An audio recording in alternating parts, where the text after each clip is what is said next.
நண்பர்கள், நான் தான் உங்கள் சாய். நான் ரொம்ப நல்லாயிருக்கேன். நான் இப்போ எங்கே வந்திருக்கேன்னு பார்த்தீங்கன்னா, எங்கள் அக்கா பொண்ணு வந்து கல்யாணம் ஆச்சு இல்லைங்களா, அவங்களுக்கு வந்து காரைக்காலில் தான் டீச்சராக ஒர்க் பண்ணுறாங்க.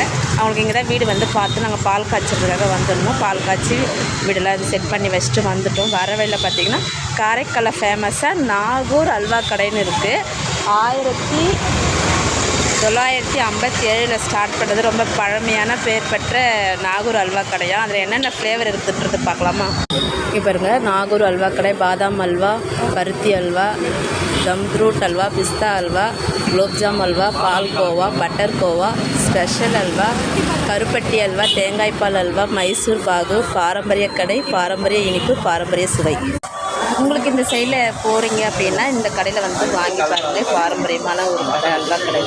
வந்து வாங்கி சாப்பிட்டு பார்த்து ட்ரை பண்ணி பாருங்கள் எப்படி இருக்குது கமெண்ட்டில் சொல்லுங்கள். ஓகேவா? பாய். இது என்ன அல்வாப்பா? ஓப்பன் பண்ணுங்க. இது நான் வந்து தம்ரூட் அல்வாவும் பருத்தி அல்வாவும் 1/4 கிலோ வாங்கியிருக்கேன். 300 600 ஆகுது. பாருங்க, இவங்களும் அல்வா வாங்கினாங்க. இப்படி ஒரு ஹாய் சொல்கிறா பிரியா. Hi hi. நீங்கள் என்ன அல்வா வாங்கினீங்க? கருப்பட்டி அல்வாவும் தம்ரூட் அல்வாவும். ஓஹோ, காட்டுங்க எப்படி இதுன்னு பார்ப்போம்.